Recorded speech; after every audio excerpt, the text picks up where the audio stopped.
एक बड़ी ही मज़ेदार कहानी मुझे याद आ रही है। ये मैंने कहीं पढ़ी थी या किसी ने सुनाई थी, ये तो मुझे ज्ञात नहीं याद आ रहा। परंतु बड़ी अच्छी कहानी है ये माया के ऊपर।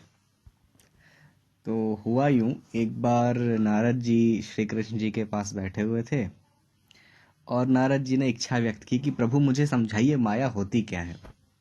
श्री कृष्ण ने कहा, नारद जी आप अपने कार्य में लगी, कहाँ आप ये माया वाया के चक्कर में पड़े हुए हैं।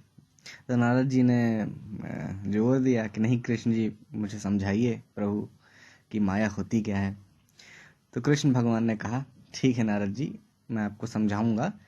मुझे अभी थोड़ी प्यास लग रही है, क्या आप मेरे लिए एक गिलास पानी ला सकते हैं। तो नारद जी ने कहा, बिल्कुल प्रभु, अवश्य लेके आता हूँ।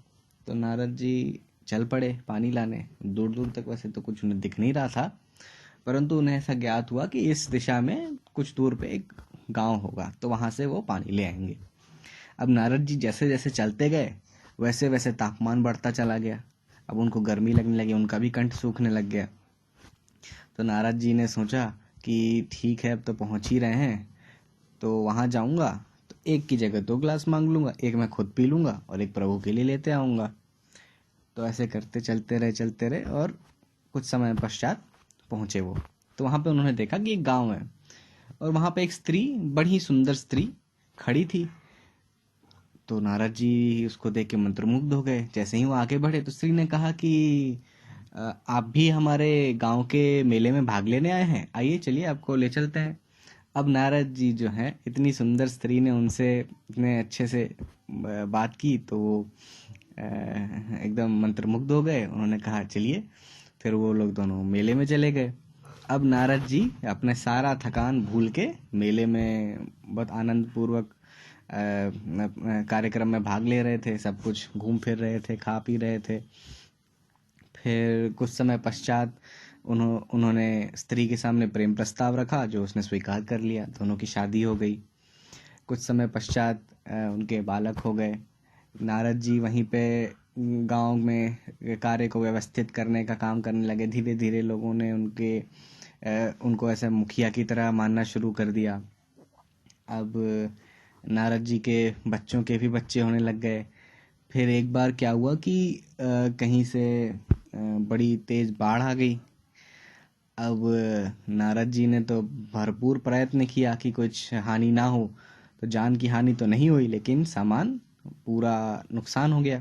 गांव एकदम तहस नहस हो गया। अब नारद जी एकदम विवश कि कैसे मदद करूं, गांव का मुखिया तो मैं हूं।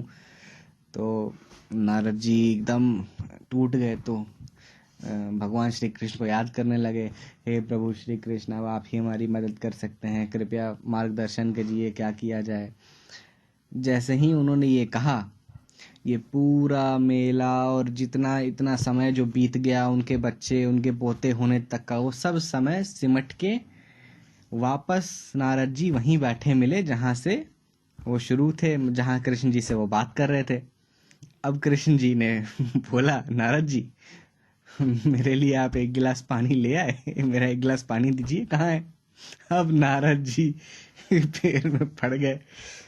तो माया यही है। अब ये कहानी मुझे कैसे याद आई, हुआ ये कि अभी घर परिवार में ऐसे ही होता है कि लड़के जब 25 पार हो जाए तो शादी की बातें शुरू होती हैं। और सच बताऊं तो हमारे मन में भी लड्डू फूटता है। भले कुछ हो ना हो अलग बात है, लेकिन ये सब बातें सुन के ना, मतलब मन में लड्डू तो फूटता है। तो मेरी माताश्री मेरी मौसी से बात करने वाली थी इस संदर्भ में। तो उन्होंने मौसी को फ़ोन तो लगाया और शुरुआत में उन्होंने इस बारे में चर्चा की, परंतु फिर मौसी और मम्मी वहीं से एक बात निकल आई, साड़ी की तो फिर कुछ की तो कुछ की, ऐसे करते करते उन्होंने कम से कम 15 मिनट बात किया होगा। परंतु जिस काम के लिए फ़ोन किया गया था वो बात तो नहीं हुई। तो मम्मी ने फ़ोन रख दिया। अब मम्मी ने मेरी फ़ोन रखा तो मैंने उनको यही श्री कृष्ण और नारद जी का संवाद सुनाया। और आखिरी में मैंने पूछा, मम्मी मेरा एक गिलास पानी कहाँ है। अब मम्मी को समझ में 3 सेकंड के लिए उन्हें सोचा और फिर एकदम हंसी वो। और उसके बाद से मैं हर दिन मम्मी से ये पूछता हूँ, मम्मी मेरे लिए एक गिलास पानी कहाँ है? चलिए, ये पता नहीं किस श्रृंखला में जाएगा, परंतु अच्छा लगा। अगर आपको अच्छा लगे तो कृपया मुझे बताइएगा लिखकर, या जैसे भी आपको सही लगे। प्रणाम।